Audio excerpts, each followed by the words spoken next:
opportunities and how we can help. And we haven't set aside breakout rooms. So I want you guys just to interrupt me when you want to ask questions, because I realize if you don't realize this, I'll tell you up front, one of the jobs of a center is to help you guys get grants.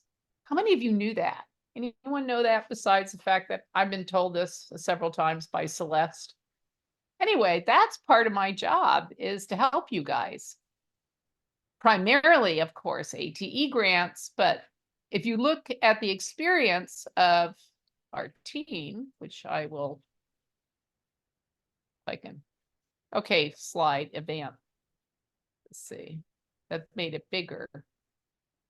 You should just be able to click on the slide and it'll move over. Now it just got bigger. And then it just got bigger again.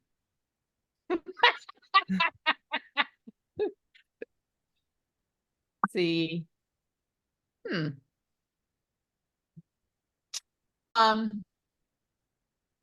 Let's, as we move on, and Cassandra's now in charge.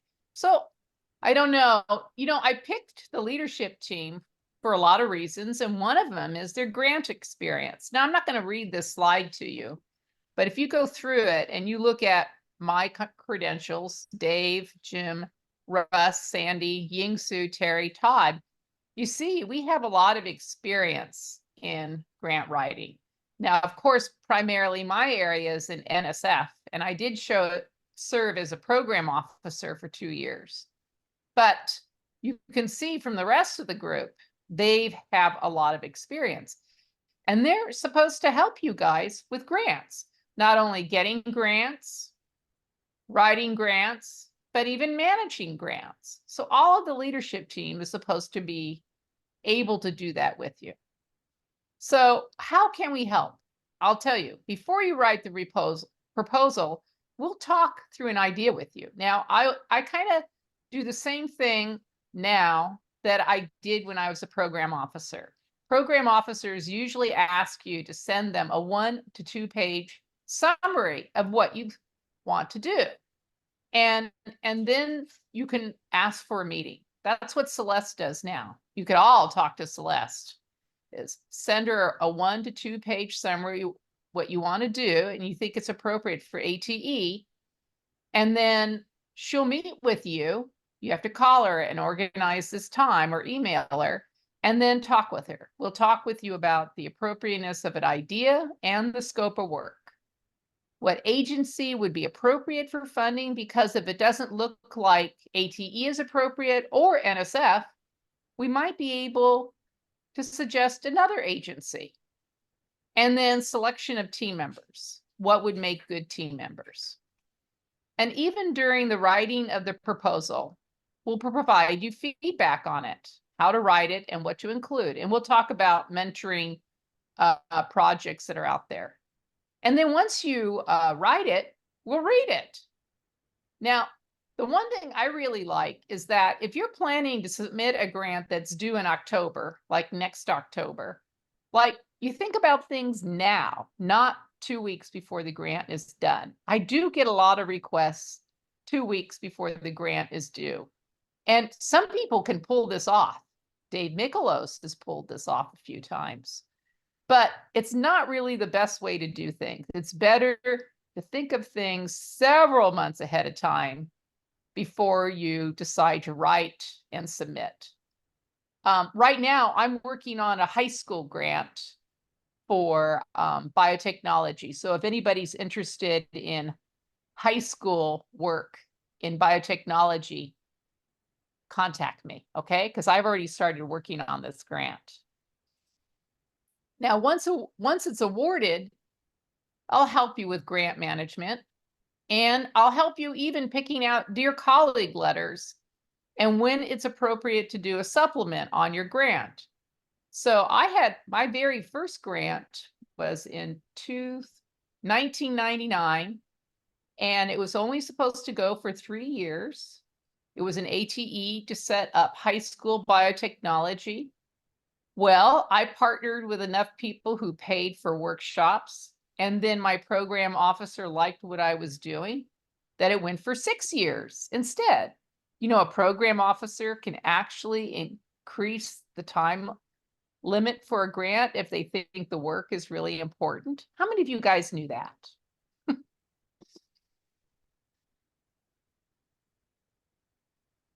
Any questions, or we'll go on to the next slide? Okay, next slide. Wait, I have a question. Sorry, I was Sure. fumbling for the mute. So as a community college person, this is along the lines of 2 weeks before the grant's due, but as a community college person, 4 years will still approach me 2 weeks before the grant is due. Do 4-year colleges approach you? Because that would be a good thing to send them anywhere that isn't me 2 weeks, but sorry, I don't want to send them to you 2 weeks before it's due, but you know what I mean, to get the Yeah. word out farther Yeah. to people who need community college partners, but are thinking that we're just an afterthought, and making sure that they know we're not. Any comments? Yeah, that's one of the things I do. In fact, right now I'm working on an STEM with Texas A&M, and he did that with the first grant he did with me, and it didn't go in because I pretty much said, you can't show up 1 week before the grant is due. 1, I won't be on any grant unless I read it. And 2, I only go on grants that I know are going to get funded.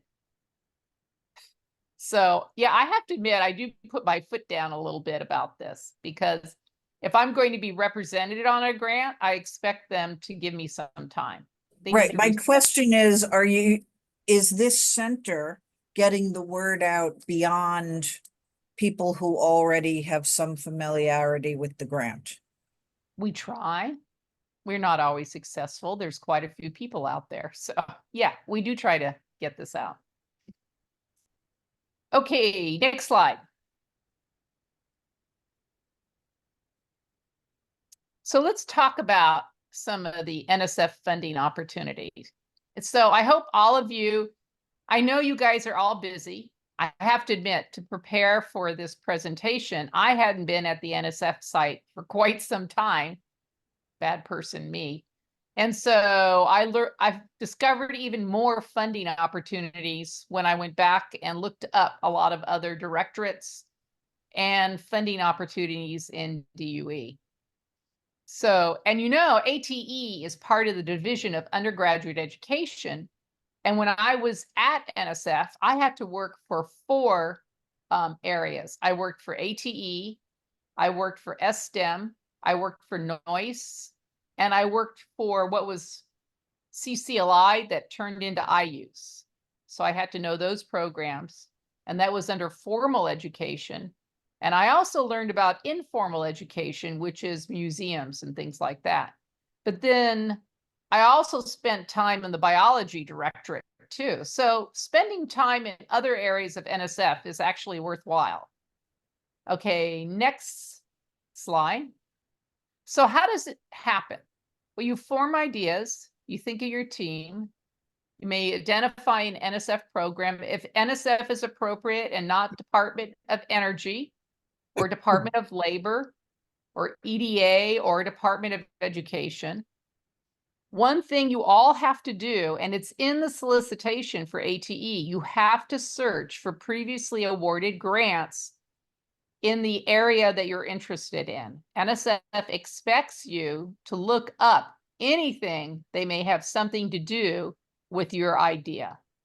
So I do go in and look up I do anyway, look up all the NSF ATEs and biotech that have been funded. And actually, if I put in biotech in the award search, I'll pull up a lot of stuff, even from other directorates.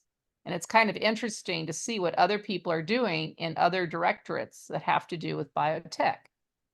Then prepare your summary, talk to a program officer, or seek a mentor. Getting approval from your grants office.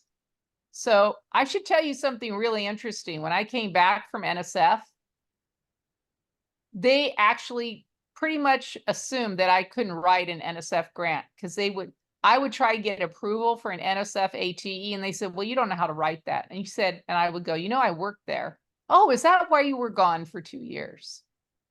That was actually kind of funny. So a lot of people didn't even know where I had gone. And a lot of people had no idea, even the grants office, what I did at NSF. So seek out resources. Now, how many of you, when you finish your grant, get somebody who's not in your area read your grant? I always do that. Yeah, it's really important, because if they don't understand what you did, well, then no one's going to understand, because your reviewers aren't necessarily going to be in your area. They're not going to be your choir. Choirs, when they read things, always fill in the holes. So even if you didn't put the information there, they'll go, oh yeah, that's a good idea. But they've already put their own mind wrapped around your idea and filled in the holes. So always get someone else to read your grant. I always submit proposals before deadline. I just assume something is going to go wrong, even if it doesn't. So I submit a week ahead of time. Okay. And then it has to go through the review process. And you know, DGA makes the award, not the program officer. And that means if there's anything financially wrong with your institution, they can say no to you. Okay, so just remember, the program officer makes a recommendation that this be funded. And even when you're a program officer and you make that recommendation, then it goes to the head of, like for ATE, goes to the Division of Undergraduate Education. It goes to the head, who also reviews it to see if that was a good decision. So it goes through like triple review at NSF and then to DGA. Okay, next slide.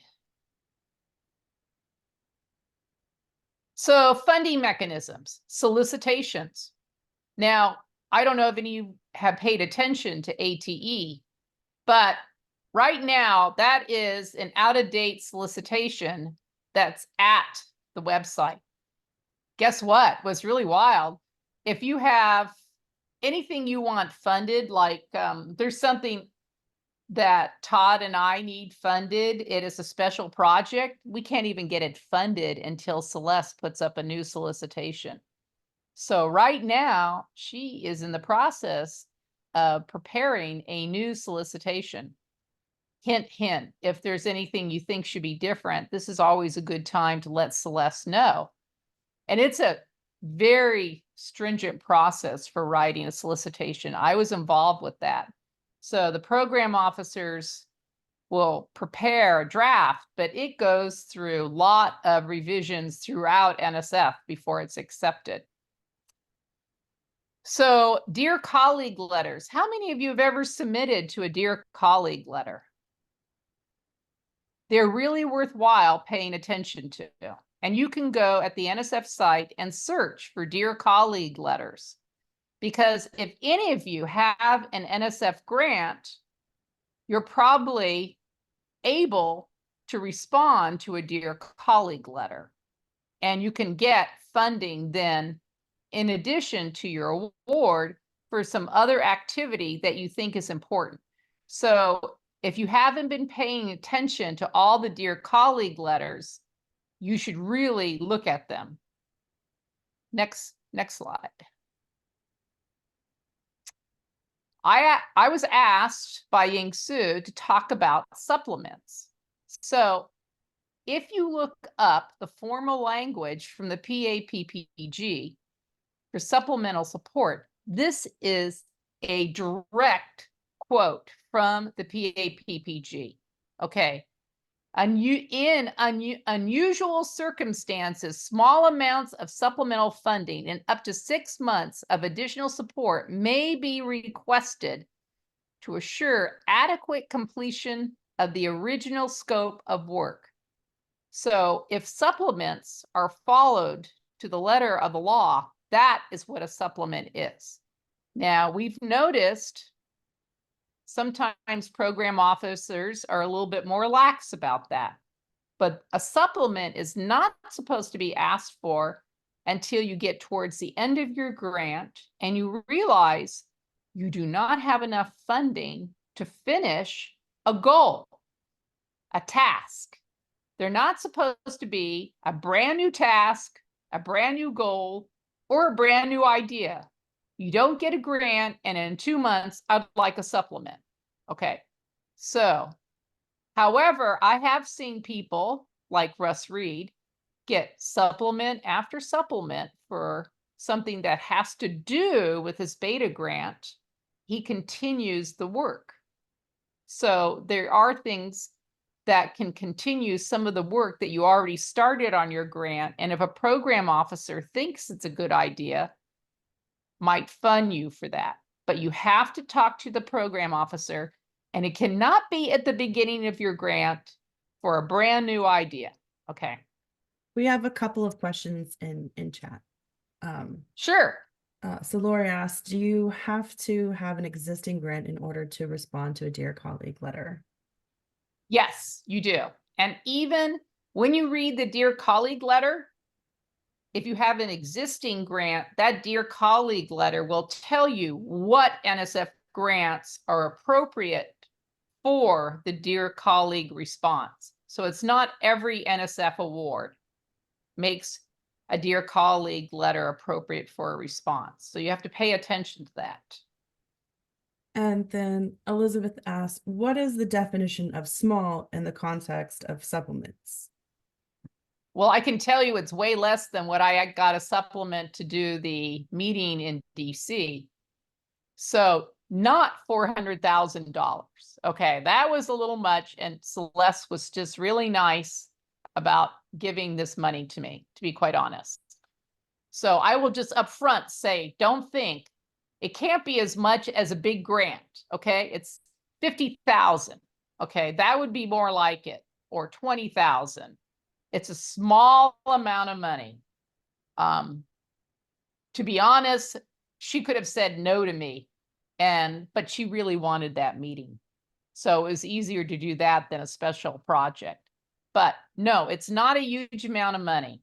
Okay, it's really something just to finish out an activity. If you want to do something else, then it might be a special project. Okay, and special projects, I can tell you, are really, I've noticed are a really different beast. What I've seen special projects get awarded for, and I did see quite a few of them when I was at NSF, if the program officer sees your idea is something that will benefit the entire community and is really needed and doesn't want to wait for the review process because it's so important right then a program officer might be interested in giving you a special project. But the whole thing is their budget is mainly supposed to go for funding reviewed projects and centers that come in by the official due date. Now, too, depending on how much money you ask for in special projects or Dear Colleagues, if you go over a certain amount, then the reviewing process will change. Okay, so you have to pay attention to all these things when you ask for funding. There, yeah, what Ying Su put in, it's the max 20% of your total minus 1 cent. I love that. Of course, I get excited, because I can say 20% of my total, which is close to $7.5 million. But I really could never ask for 20% of 7.5 million. It just sounds really nice because I'm not going to get that money. Any other questions? Did I miss something? Yeah, and you can have this PowerPoint presentation, no problem. Okay, next slide. You guys just stop me. So, overview of NSF programs of interest. I actually got this slide from Celeste, and I liked it because not only did it have the ATE solicitation, it had a lot of Dear Colleague letters, Ocean Technical Workforce Education, the START program, which, by the way, she's really pushing. So here's a program officer who really wants the START program to succeed. So if you haven't paid attention to that one, Jared has, I think he has like 41 students who are doing internships, and she's pushing on me to do it on too. International training, that one may be has expired, but this one was fantastic because if you saw something in another country, like for example, in biotech, the Netherlands does a great job of apprenticeships. I probably could have written one for international where we could go visit, a team of us could go visit companies in the Netherlands and see how they do apprenticeships. Joseph Ozelznik, so far he's done 2 of these. He went to Spain to find out what they're doing in Spain in biotech. I asked him how he did that. And then he did one for Finland. He says he just cold emails researchers or educators in these countries. He makes a connection, he finds out what they're doing, and then he essentially addressed it for a dear colleague letter. So I don't know if you guys realize that. How many of you guys realized all these things? So, and then NSF scholarships in STEM. How many of you have ever done an STEM? Those are actually pretty easy to do. And finally, the STEM has gotten to a point that you can put in funding for students in terms of how much does it cost for transportation or childcare or even a supplement just to live. It used to not be able to do that, but now they will let you put in funding for students just so they can go to school on this scholarship, which is pretty good. So I suggest doing that. And then there's other programs. I'm not going to go through all of them, but if you want to talk about all of them, like the Excellence Program, Terry's on the call, I believe, or she was going to be on the call, and she just got a grant for the Excellence Program.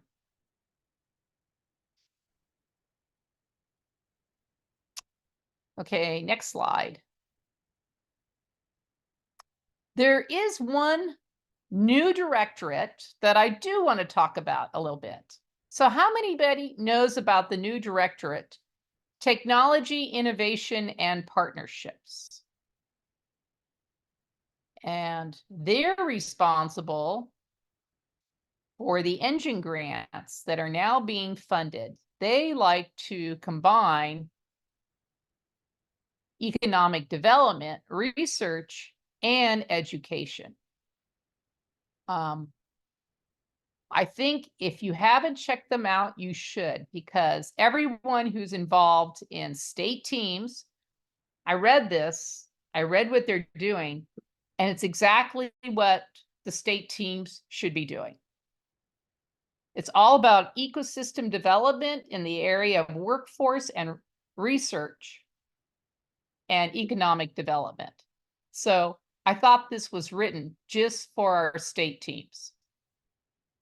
And they have, one of them is partnering to engage the nation's diverse talent. You see that one on the right-hand side? That really targets community colleges that want to get more involved with like undergraduate research or getting their students to do industry-based research or partnering with a 4-year school. I'll give you an example. Here's a 2-year school that needs a clean room, not only for their semiconductor program, but to have their students do research that's industry-based and even maybe letting their industry work in that clean room. And their 4-year partner wants to partner with them such that if their students articulate with the 4-year school, they've already gotten skills in clean room and working with semiconductor, making chips before they go on. That is a perfect example. In biotechnology, exactly the same thing. If you want to partner or build up undergraduate research that's industry-based and you need resources, you need to be able to contact your industry better. If you need better connections with 4-year schools or just forming that ecosystem around you for survival, partnering to engage the nation's diverse talent is the way to go. And by the way, you should, if you look it up, you'll see, I think they're having preliminary proposals where you can write the preliminary proposal and they pick your proposal, then they'll have you come to a workshop for the idea of submitting to a larger proposal. Okay. And I believe I think they're due in June. So really think about going after number 3. All these engine grants that are coming out, they're very similar to what EDA is. And participating in this area will just bring our whole community up to be able to do these things. I was very excited about this directorate when I read about it. I said, oh my God, this is exactly what we need. Okay, next slide.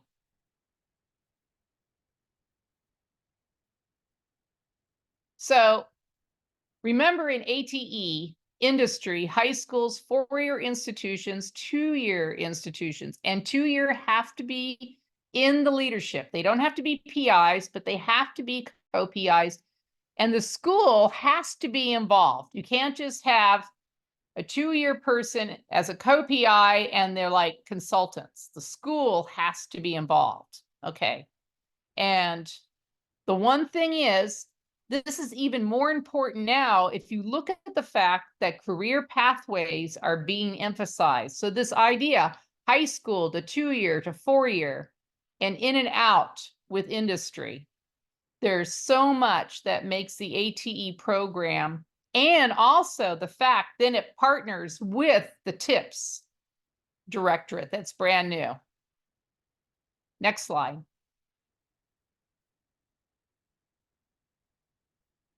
So remember, if you haven't submitted in research.gov, and I had to do that to submit for the next center grant, forms have changed, such as current and pending.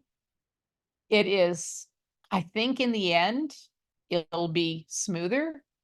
But if you've been used to the previous system, Fastlane, it's different. So a lot of the forms have changed. Pay attention to that. And one thing is, you know that when you submit your grant, the school owns the grant or the organization. You don't. It's not the PI or the co-PIs. It is the organization that submitted the grant. So when you do things with that grant, remember, it's your organization who submitted it actually owns the grant. Okay, that's how NSF looks at it. And one thing I didn't realize, because Celeste gave me this slide too, scholarships can't be supported, but funds to support students in industry internships can be requested. But I know even if you do that, internships in industry, you will have to have a plan for sustainability. You can't ask for anything and have it funded unless you have a sustainable plan. So remember that, okay? Next slide. So at least, yeah. I have a question for you on that last slide. Sure. Just take me a minute to unmute myself. So you're talking about scholarships and you're talking about funds to support students in industry internships. Sometimes I've seen those be used interchangeably. What is the distinction?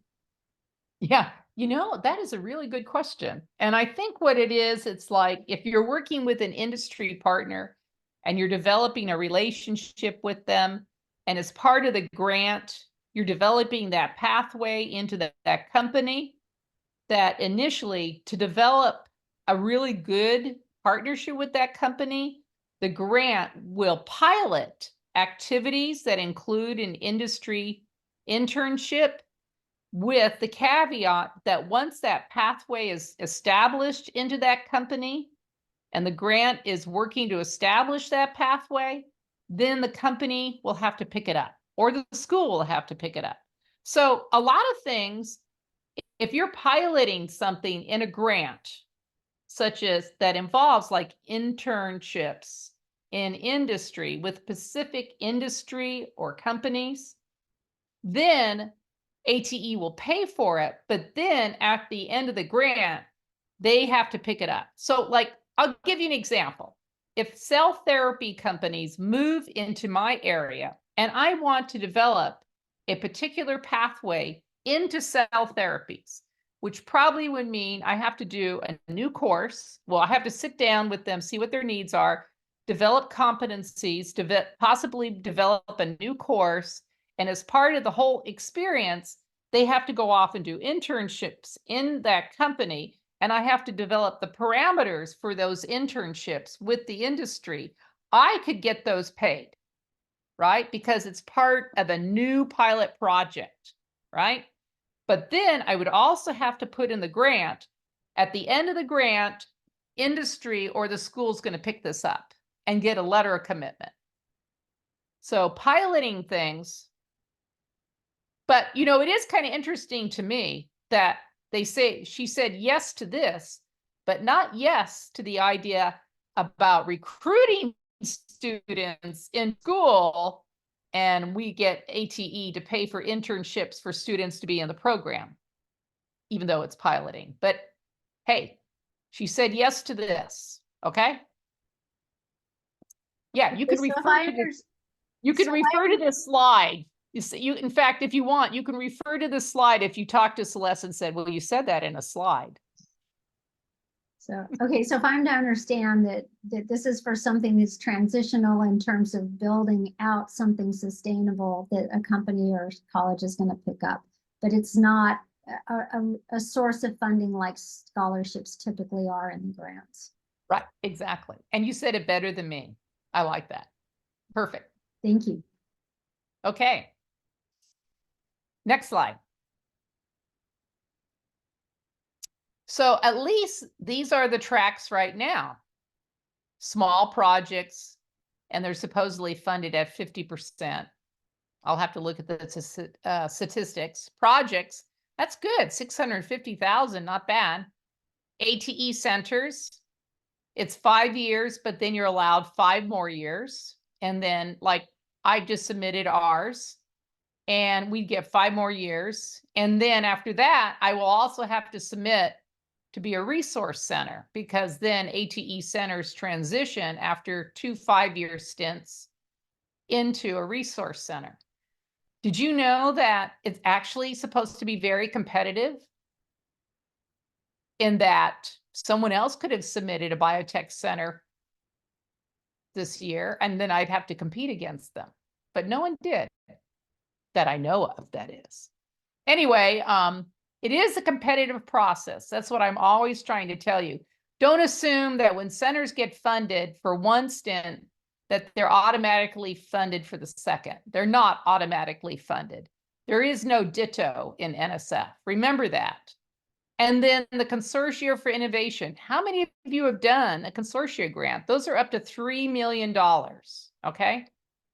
So I'm actually on one with Todd Smith, and it is turned into a special project.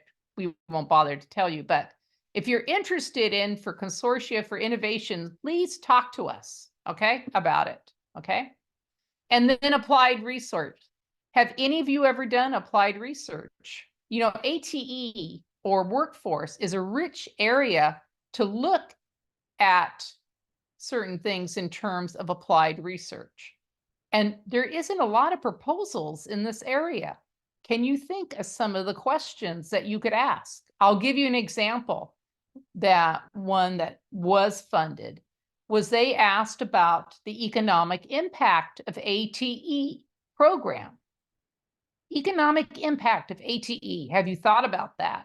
Considering that we are involved in workforce education, there is a lot of economic impact for creation of technicians, and also the fact that many of them also are involved in incubator work and industry projects. Donna asked if you could talk about resource centers more. So Donna, resource centers always come after a center has essentially finished out its 2 terms or even 1 term of being a regular center. So I'm expected after, if I do get this next center grant, I'm supposed to turn into a resource center. And what does the resource center do? If you read the solicitation, we're supposed to, the school is actually supposed to maintain certain aspects of what the center does. So, and I bet my school has forgotten this, by the way.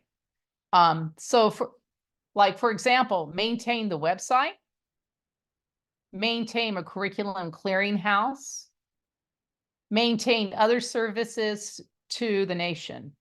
At this point, we're supposed to be figuring out what things that we do as a center, InnovATEBIO, that other entities are going to pick up, what's valuable to the community, and what our school can maintain after our 5 years is up. So at some point, I'm going to be asking you guys, what do you think InnovATEBIO should maintain after InnovATEBIO disappears?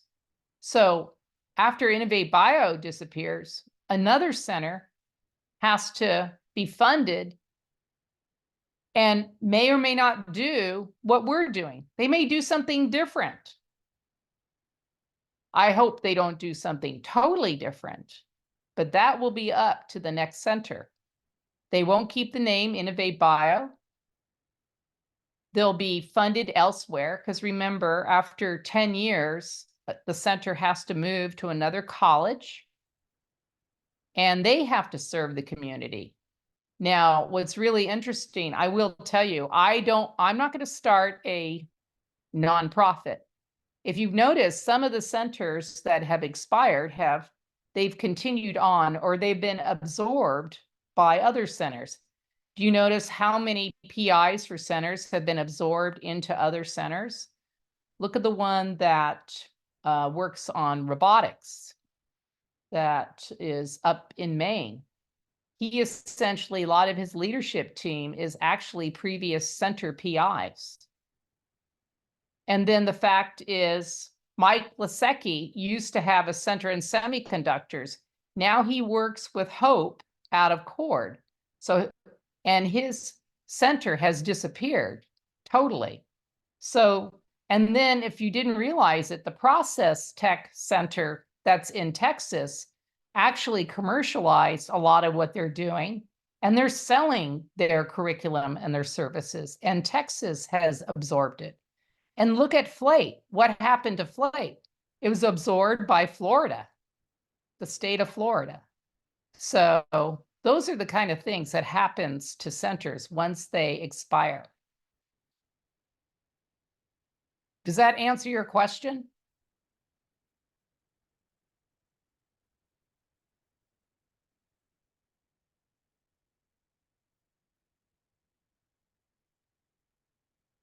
Donna, does that answer your question?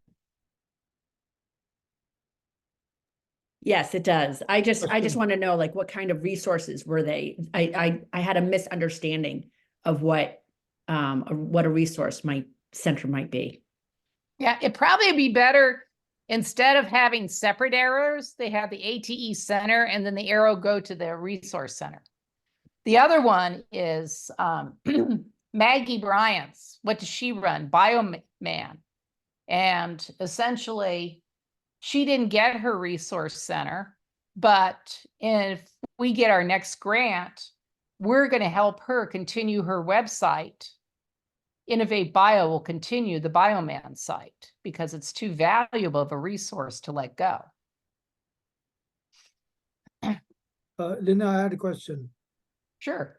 Okay, my question was, you were saying that out of these centers, ATE centers, the knowledge, the curriculum, whatever they develop, they can sell it to industry or to other institutions. Did I hear that correct? Process Tech did that.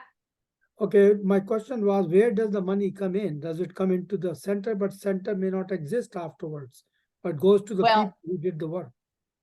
Well, there you go. So if I actually have a revenue account as a center, and if I do bring in money, and we did bring in some money that had to associate with sponsorship, I have to use that money first before I can use NSF money. Okay. Oh. Once you're not a center, well, then you're a commercial entity. So Process Tech, which is in the Houston area, converted themselves into a commercial entity. So they now sell what they developed as a center. And is that a non-profit situation or is for the profit? It's for profit. Oh, okay. So NSF doesn't stop you from doing that. They just have rules that go with it, Oh. especially when you have grants with them. Okay. But after your grant, I'll give you another example. I developed a video for introducing biotechnology into high schools. What is biotech? Part of my first grant in year 2000. And my revenue account that was associated with that grant collected money when my school would sell that video to school districts. That's one reason I lasted for 6 years instead of 3 years. So I was pulling in money into that revenue account, but then I would have to spend it before I spent my NSF money. Now that video is still available. Now I don't sell it anymore. I just give it free. But to be quite honest, I could sell it. Oh, okay. Okay. All right, but thanks a lot. Appreciate it. You should ask what Delaware is doing with the fact that they're going to sell their CRISPR kits. And that their funding was to Oh. develop those CRISPR kits. And they Right, can sell right. them now commercially. Oh, the reason I'm asking this is because we, just like you, we develop sometimes curriculum, very good curriculum for training purposes. I know we did some in-house internship last year, and that whatever they learned, whatever they, how we scientists create exercises and curriculum, the whole thing. And if you ask a commercial organization to do this, they'll ask you a lot of money. Suppose you say, okay, please develop this test for me. And Linnae and others perhaps know what the commercial people will ask you, what kind of money they'll ask you to do that. So, but we do that for free.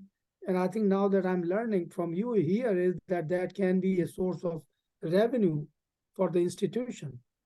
Right. But the one thing you have to be very careful about is, so when I was a program officer, there was a project at Salt Lake Community College, and they were going to have their students develop kits. And those kits could be viewed as competing with commercial companies like Biorad. And they were they were training the students biotechnology, project management, and how to develop kits, bench to market by doing that. And as soon NSF put their foot down saying, you cannot have your students do anything that will result in a negative impact on the national economy. So you have to be careful about that to some degree while you have an NSF grant or proposing an NSF grant where you have your students making things and releasing them such that it would impact a commercial company in the US. Okay. Because your program officer is going to say no to that. Right. It kind of You can't set yourself up as competing against commercial companies. I know. I remember many years ago when I was in University of Illinois, there was a discussion about hospitals, some kind of having understanding or whatever, that they could not do, the university could not do a business that the hospitals were doing. So in other words, the teaching of the medical school had to depend on the private hospitals in that community at least. So it looks like something similar here. Yeah. My suggestion is to people is, yeah, what Ying Su said, if you want to make money, wait till you finish the grant. Right. Okay. All right. Excellent. Thanks, Lynette. Yeah. Hey, Linnea, just gonna give you a just quick time warning. We've got Okay. a few more slides to go still. Okay. So I'll quickly go through this.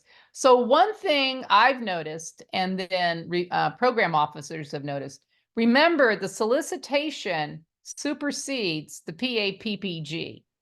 If your solicitation says letters of commitment are blah, blah, blah, different from the PAPPG, you have to follow the solicitation, okay? It always supersedes the PAPPG, okay? Next slide. What works? Well, basically, your proposal should make your proposal easy to read, okay? You describe a need. You talk to industry. They have a need. You're going to fill that need, okay? Very simple. Make sure it's industry driven. Or if it's going to improve your program, that's still industry driven, but it's still industry driven. Make sure that your project personnel are capable of carrying out the work. Describe their expertise. And of course, you need evaluation and assessment plan. Now, I have to admit, I always like to do a logic model. Sometimes they don't have room for the logic model, but I do a logic model so I can see how everything connects. And I have to admit, I do put in a lot of tables. Reviewers never give themselves enough time to read your proposal. Don't expect them to be able to read it. Or think about yourself when you're trying to review a proposal and you've been working really hard and you've given yourself 2 days to actually do this, okay? You want to write a proposal that is easy to understand. Next slide. So tips, read the solicitation very carefully. Do your homework, find out what has already been funded. And if you want to take a shortcut, if it's in biotechnology, call me up or one of my leadership people and say, I have this idea. Has anyone else done it? I actually, as part of my job, have to know what everybody's doing in biotech. So I might be able to tell you. Make the pager, prepare the 1 to 2 pager if you're going to talk to a program officer. And have someone who doesn't know anything about it, read it. Check everything you upload. It'd be so sad if you get returned without review because something was wrong, and submit ahead of time. Next slide. I'm going to go quickly through this, but ATE Central has a lot of information and resources for you. Next slide. And I got all this information I'm showing you. Cross-cutting projects. So projects evaluation, and then impact. So they even have projects that are supposed to target community college leaders who don't support getting grants. If your administration doesn't support this idea, contact them and have them talk to your administration, or at least think about that. Next slide. These are all the mentoring projects that are funded by ATE that are supposed to help you. If you missed the deadline for Mentor Connect, they still have a lot of resources at their website. And next slide. I think I'm going pretty fast. Okay, thank you for attending. Make sure that you take our survey, and we want to know if this was useful or not. And do you want more of this? I don't know what time it is. I don't have a clock on. So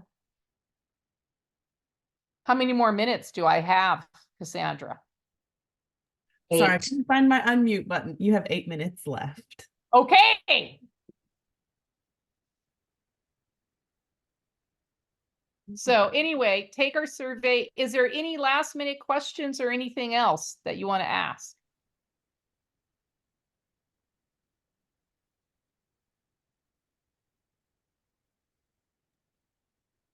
I just want to say, Linnea, that you better be ready for my emails. Okay, that'll be fine. I definitely have some ideas. I'm actually going to Mentor Connects next week, but the mentor is not in biotechnology. So, you know, I definitely want to make sure my idea fits in with everything. And you know what's interesting, Donna? 2 years ago, we were supposed to get from these mentoring. So we were worried, the centers were worried that Mentor Connect and others would not contact us, because it's my job to know all the biotech grants that are going in. That's my job. Okay. And so we told them that you need to contact us. Your expertise is nuts and bolts. My expertise is to know what the whole community is doing so I can advise them how it fits in with what the community is doing. So let me know if they don't do that, because I did email Elaine Kraft and I said, don't forget, you're supposed to let me know if any biotech proposals come in. Do you need to know about, because I submitted to the ITYC, do you need to know about that? Anything biotech, yes. Yeah, so it Yeah. is, well, it's in general, biotech's part of it, so. Yeah. Well, my job is supposed to knit the community together so it's synergistic instead of being competitive or redundant. So I'm supposed to, and my leadership is supposed to know what's going on in the nation so that we can help each other and not work against each other. So That's yeah, I'll awesome. gladly talk to you. Okay, And the I'll more send you an email. proposals I get in and get awarded, I get a little badge, from Celeste. I'm just kidding. But, she really does pay attention to how many biotech proposals come in and then how many are awarded. And the other thing I want to say, if you don't get your award, don't walk away from it. Because remember what NSF is. It's a 4-year institution organization. They expect people to come back. They don't give you the thought, okay, 4-year people get tenure based on how much research they're doing and stuff like that. So they'll just keep coming in with a grant.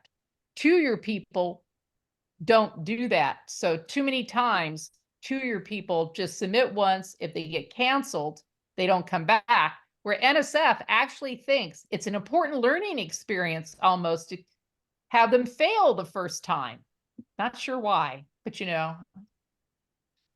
But so I'm always telling people, if you don't get your grant, don't walk away from it. Okay, come back and we'll help you get the grant. That's our job. I'm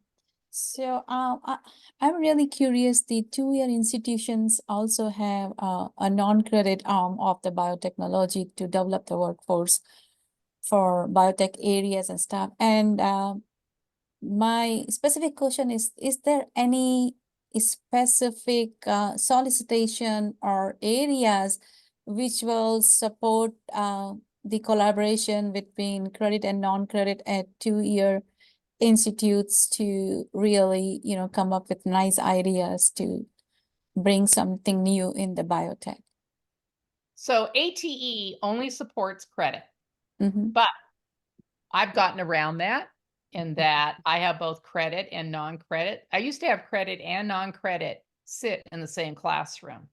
So I will develop modules that are credit, but they can also be used as non-credit. Now, I know for a fact that I haven't read it really closely, but I don't think there's anything that in the TIPS directorate, since it's economic development combined with education, that would prevent non-credit. So for example, or EDA grants. So I watched an EDA grant being funded at Dallas and it has bioworks in it. That's a very short-term training that you have in North Carolina that's now being adopted in Texas. And it's going to be offered by non-credit. So yeah, I look at ATE and I said, okay, so I can't do non-credit, but I can do credit and take those modules that I develop and use them for non-credit. My credit being used as non-credit because it's modularized. Yeah, but, So but in that case, in some institute, there are specific guidelines, the way the credit and non-credit programs work. So if you are mainly positions in non-credit, even the writing of an application for the credit is not that flexible phenomena in many places, right? So the flexibility which you are talking is a great to have it. Pretty much in each institute should be doing that, ideally. But that's not the scenario in most of the cases, right? yeah, and ATE won't be appropriate then for CE. So they'll have to say no. Remember, where ATE was instituted. It was a result of Congress doing a mandate. It wasn't NSF. So when Congress mandates a program and actually writes the language for that program, then NSF had to enact it the way Congress said they wanted it done. What's really interesting, NSF can never get rid of ATE because Congress mandated it. And as long as Congress continues to mandate it, then NSF has to run it. Now, so I would look at other NSF programs. There are other NSF programs that would probably cover you, or other types of agencies, Department of Ed, or, you know, some other source. We have. Lena, I had one, We have very another quickly. Go question. ahead. Chat. What mechanisms would you suggest for disseminating the information that is gained from the grant? And JATE was a suggestion. That and also present. So all next spring, well, which is this spring, from February on, we're hosting every ATE and biotech to present on their project. There, we just gave you one mechanism. You can present through the center. And then, of course, JATE, writing an article or having your is a good way. Very quickly, Lena, what % of grants get funded by NSF usually? Of course, they may be in different categories, but I'm just curious to know Pretty low. that. Okay. ATE was always higher than what, that was always, I don't know if you realized, ATE is a small community in this 4-year NSF world, okay? I So ATE funding rates have been fairly high compared to the rest of NSF. The rest of NSF, I don't know. I'd have to look it up. I know way less than ATE. What, 15%? Okay. Pretty low. All right. Yeah. There was always a little bit of animosity for the fact that ATE funded at a higher rate than other programs. I heard too that the new to ATE grants are at least 50% funded. They are. Yeah. Do you know there used to be preliminary ATE proposals and then they got rid of it? So before it used to be that you had an opportunity to turn in your proposal before you turned in the full proposal and you got feedback on it. Was that the one that you used to call planning grants? Was that the planning grants? No, it used to be actually in 2008. I was there just for the last year of the fact that we had preliminary proposal submission, and planning grant is different. So there's a planning grant for centers. You can apply for a planning grant for doing a center. Oh, okay. I actually even had one in you'll love this, in energy, because when I came back from NSF, my vice president, he said, well, I want an energy center. And I said, yeah, but that's not where my PhD is. Right. But they forced me, well, I wouldn't say they forced me. They had me write a planning grant in an energy center. So are the planning grants relatively a low-hanging fruit? Yeah, they are. Okay. But that's another one to talk with a program officer Okay. about, you know, because what is the dollar limit there? that I don't know, because I don't know. I don't remember what it is, to be Okay. quite honest. I'm sure it must be on the website, I'm assuming. Yeah. Okay. I have to admit, I don't keep up with all those No, things no. anymore. I Not understand. part of my job description anymore. Of course. All right, thanks. Yeah, Yeah. great discussion today, I have to say this. Now, Great. this survey, where is this survey? Of course, I have to go into email, or where do I find this survey The for today's presentation? Oh, well, Cassandra will send it out to everybody. Oh, okay. Yeah, I will send it out. It will be uploaded to the presentations on InnovATEBIO's website, but I'll also provide a link in an email for Oh, everyone. great. That And if there's definitely- anything else you want to talk about, ideas, proposals, any thoughts about NSF, I'd like to talk to you other something else. agencies, I'd like let to us talk know. to you. I want to talk to you separately about something doing together, because you and I have a lot of experience in these areas. Okay.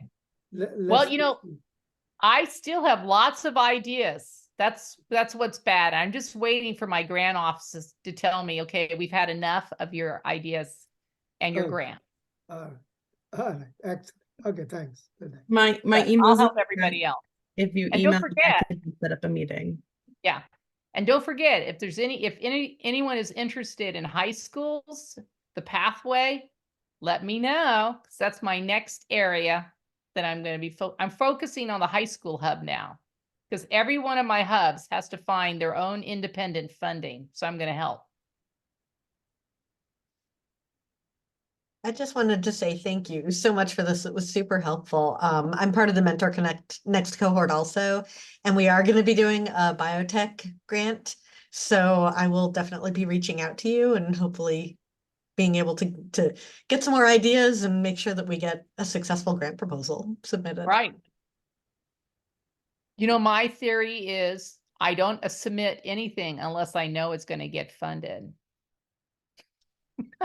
I feel like it I should, work on but that. of course, I'm partial to the idea. Oh, I know. Same with So- me. I do the same thing. I've had one that was a disaster, and we'll never do that again. So now I'm very careful about how I do my ideas and move forward. Well, I really appreciate it. This has been very helpful. Thank you for coming.